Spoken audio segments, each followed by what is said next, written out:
That is why the illegal drugs war will not be sidelined.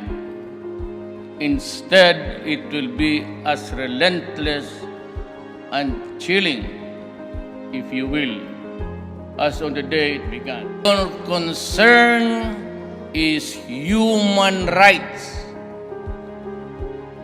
Mine is human lives.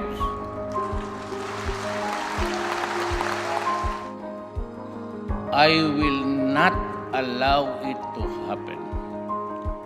Not during my term. Time and again, I have stressed that corruption must stop. I thank Congress for the swift passage of the ease of doing business. Despite all that has been said or against the Bangsamoro Organic Law by all sectoral groups, I make this solemn commitment that this administration will never deny our Muslim brothers and sisters the basic legal tools to chart their own destiny within the constitutional framework of our country. When the approved version is transmitted and received by my office, the law has been passed actually, and I intend to give me 48 hours to sign it. I have made a pledge that ISIS terrorists or groups or its allies will never gain foothold in our country. We shall continue to reach out to all nations regardless of their prevailing political persuasions or proximity to or distance from our shore, so long as this nation wish us well. Our improved relationship with China, however, does not mean that we will waver in our commitment to defend our interests in the West Philippine Sea. This is why we engage China through this bilateral and multilateral platform such as the ASEAN-China and the Philippines-China bilateral consultation mechanism. This is why we strongly condemn the deaths and abuses experienced by Filipino migrant workers in the hands of their foreign employers. I have said this before and I say it again.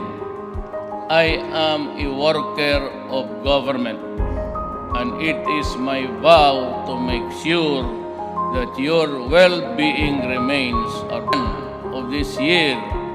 I signed Executive Order 51, which sought to protect the workers' right to security of tenure. I hope that we finally see this through. I urge you, Congress, to convene the bilateral conference committee and pass at the soonest possible time the bill establishing the Coconut Farmers Trust Fund. My administration remains firm in its resolve to ensure that the country's telecommunication services are reliable, inexpensive, and secure. A draft terms of reference for the entry of a new major industry player is at hand. The terms will be fair, reasonable, and comprehensive. It will be inclusive, so it will be open to all interested private parties, both foreign and local. Environmental protection and ensuring the health of our people cannot be overemphasized. Thus, our actions in Boracay mark the beginning of a new national effort. I therefore urge the Senate urgently pass the National Land Use Act to put in place a national land use policy that will address our competing land requirements for food, housing, business, and environmental conservation. We need a truly empowered department characterized by a unity of command, science-based approach, and full-time focus on natural hazards and disasters, and the wherewithal to take charge of the disaster risk reduction, preparedness response, with better recovery and faster rehabilitation. Hence, we in the Cabinet have approved for immediate endorsement to Congress the passage of a law creating the Department of Disaster. Do not destroy the environment or compromise our resources. Repair what you have mismanaged. Try to change management radically, because this time you will have restrictive policies, the prohibition of open pit mining is one. It is destroying my country. It is destroying the environment. It will destroy the world of tomorrow for our children. I applaud Congress for the timely passage of the train law. You have made funds available to build better roads, bridges, and improve health and education, and strengthen our safety and security.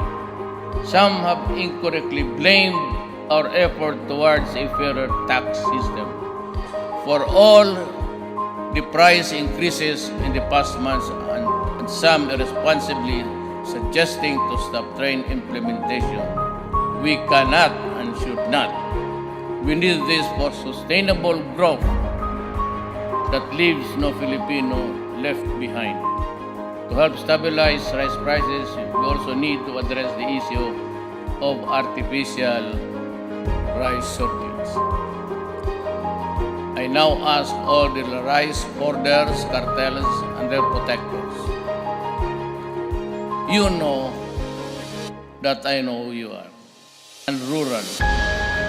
While investments in health have increased over the several years, several policy and operational bottlenecks have constrained universal health care. To this end, I urge the speedy passage of the Universal Health Care Bill. I have no illusions of occupying this office one day longer than what the Constitution under which I was elected permits. I therefore consider it a distinct honor and privilege to have received earlier from the Consultative Committee that I created a federal constitution that will truly embody the ideal aspirations of all the Filipino people. I thank countrymen. I will not bore you with the litany of this administration's projects completed otherwise in the process of business. I do the very best I know how, the very best I can, and I mean to keep doing so until the end. Daghang salamat kaninyong tanan.